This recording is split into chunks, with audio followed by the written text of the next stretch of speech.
Jetzt kommt noch der Experte. Merci. Nous allons encore entendre Monsieur Pris Jones qui préside ce réseau. Avez-vous une présentation pour nous?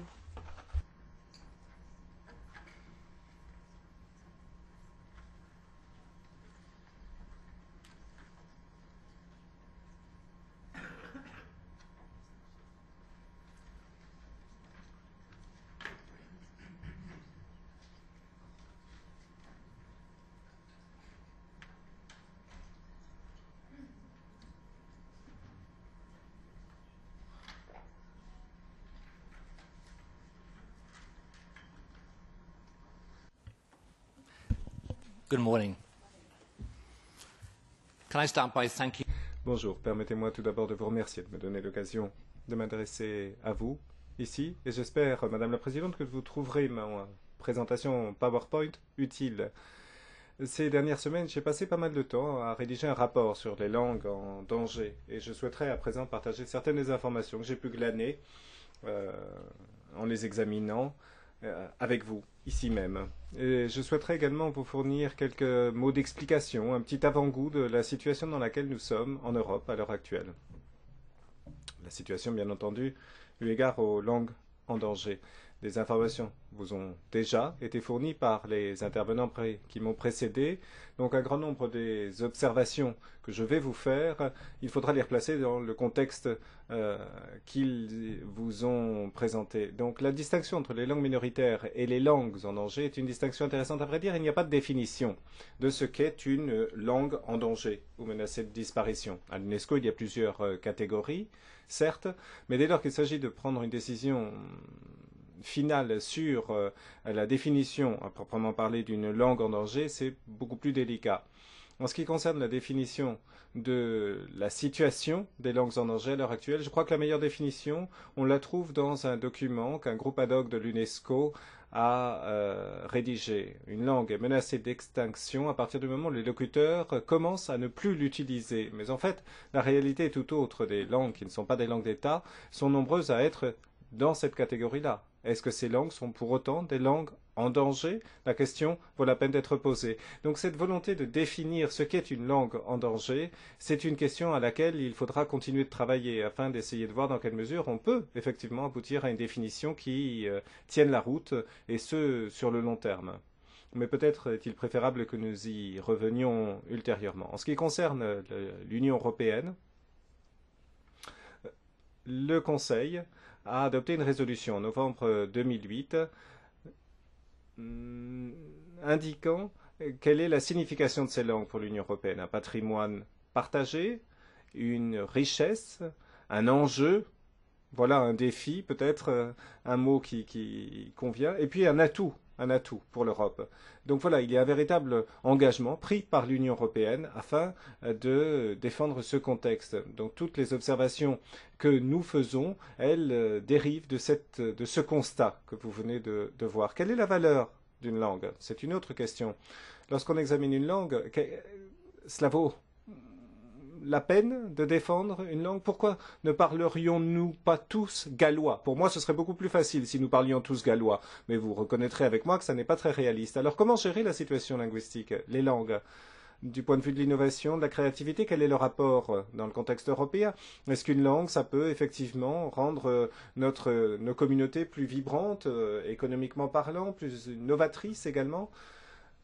Les personnes qui sont locuteurs de plus d'une langue, les études le montrent, ont une certaine aptitude à envisager des concepts créatifs, et ce plus que les personnes ne parlant qu'une seule langue. Donc des études l'ont montré, ont montré que c'est un moteur de créativité, la diversité linguistique, et également un vecteur de sensibilité en matière de communication. Là encore, un aspect extrêmement utile, vous le reconnaîtrez. Puis il y a d'autres aspects qui sont importants, les médias, notamment les arts créatifs.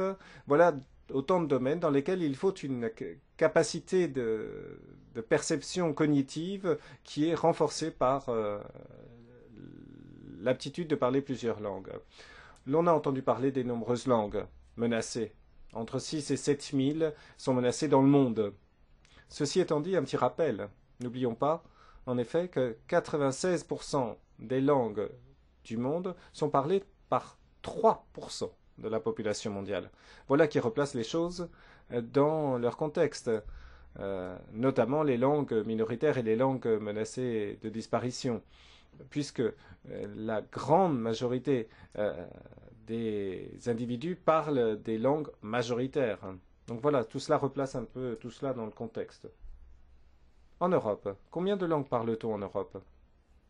Seuls 3% des langues indigènes sont des langues indigènes du continent européen. Donc 128 langues dans l'Union européenne sont considérées comme étant en danger. Mais ça ne représente que... Mais si on revient à ce chiffre des 3% des langues du monde, est-ce que vraiment on ne peut pas gérer la situation de toutes ces langues? Et les problèmes qui y sont liés? Encore une fois, le problème de la définition est un problème difficile à résoudre, mais si vous examinez la situation des langues, vous verrez qu'elles sont essentiellement parlées dans des zones rurales et pauvres. Et les locuteurs des langues en danger estiment eux-mêmes que ces langues n'ont pas de valeur intrinsèque, qu'elles ne représentent pas un statut particulier et que par conséquent, il ne vaut pas la peine de transférer ce savoir à la génération suivante. Et ils ne le font effectivement pas. Et à l'UNESCO, l'on a retenu un certain nombre de critères que l'on peut utiliser pour déterminer dans quelle mesure une langue donnée est en danger ou pas.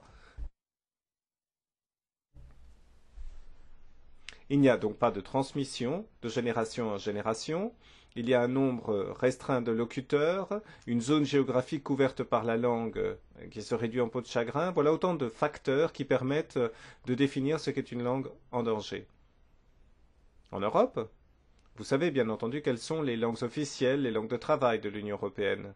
L'on sait combien il y a de langues régionales, de langues minoritaires. Vous avez également des listes de langues dites semi-officielles utilisées dans l'Union européenne. Et les langues n'ont pas toutes un statut officiel. Maintenant, lorsqu'il s'agit de décrire d'une manière différente les langues dites régionales minoritaires ou en danger, quel que soit le terme qu'on utilise, on s'aperçoit que certaines langues n'existent que dans un seul État dans l'Union européenne. C'est ce que l'on appelle les langues autochtones. Et puis ensuite, il y a une autre catégorie, les langues autochtones et transfrontalières, c'est-à-dire des langues qui ne sont pas la langue majoritaire dans plus d'un État. Pensez au basque notamment, en Espagne et en France. Puis, vous avez les langues transfrontalières.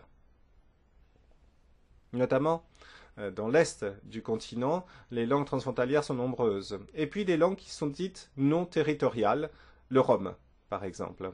Donc voilà, autant de classifications envisageables pour la définition de ces langues.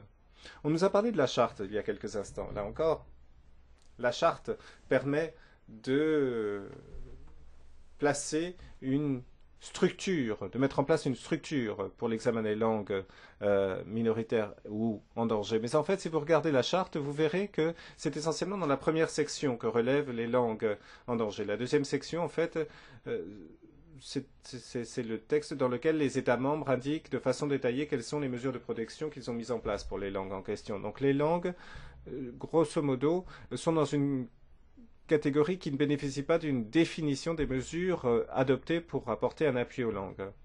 Si j'en arrive à la question du financement à présent, là encore, la seule mesure que je peux utiliser, c'est la mesure qui a trait aux langues minoritaires. Il y avait une ligne budgétaire consacrée aux langues minoritaires. Elle a été mise en place en 83. En 98, on était à 84 millions d'euros. Mais cela a été jugé à la fin des années 90 comme illicite et par conséquent, on a mis fin à cette ligne budgétaire. Et la dernière information dont je dispose est la suivante. En 2011, le Comité des régions a noté que les politiques consacrées aux langues minoritaires ne bénéficient pas de financement suffisant. Donc là encore, il y a un problème de financement et d'appui à apporter à ces langues afin que des projets puissent être financés, des chantiers mis en place. l'Union européenne a également mis en place un certain nombre de politiques, a rédigé des documents décrivant l'appui à la diversité linguistique et aux langues minoritaires. Je ne vais pas vous présenter la liste, mais c'est une longue liste de mesures qui ont été prévues pour promouvoir le multilinguisme. On se pose souvent la question de savoir si c'est une agence qui doit se charger de la défense des langues minoritaires ou un réseau. Et la Commission en est arrivée à la conclusion que ce sont des réseaux qui doivent être mis en place. Or, de tels réseaux ont été mis en place, mais le financement est relativement faible. Certains États membres ont également des stratégies de gestion des langues dans au sein de leurs propres frontières. Nombreux États ont des législations en place, financent des projets, etc. Et certains incluent les langues en danger. Mais d'une manière générale, les meilleures stratégies consacrent les langues minoritaires importantes. Pour les langues en voie de disparition, en quelque sorte, pas grand-chose. Quelles sont les chances qui peuvent se présenter pour ces langues? Eh bien, les technologies et les réseaux sociaux peuvent être un bon outil de défense. Les réseaux sociaux, en effet, peuvent appuyer la défense des langues là où il n'y a pas beaucoup d'infrastructures. Mais bien entendu, il faut que les locuteurs eux-mêmes aient le sentiment que leur langue est suffisamment importante pour qu'ils tweetent dans cette langue. Ça encore, c'est un élément important. Lorsqu'une langue disparaît, d'une manière générale, c'est pour l'éternité. Donc, lorsque l'on examine les langues, il faut savoir que pour garantir la survie d'une langue, il faut qu'il y ait un appui. Au niveau européen, bien entendu, il y a la question de la subsidiarité qui se pose. C'est-à-dire, est-ce que c'est aux États membres qu'il appartient de réagir? Mais se pose également la question de savoir s'il n'y a pas une véritable responsabilité de l'ensemble de l'Union européenne dès lors qu'il s'agit d'éviter que soit réduite la diversité linguistique. Et on retrouve cela dans un grand nombre de documents de l'Union européenne. Dans les rapports que j'ai lus, j'ai pu voir un certain nombre de recommandations relatives aux éléments qu'il faudrait mettre en place et aux mesures à prendre. Mais comment définir le succès?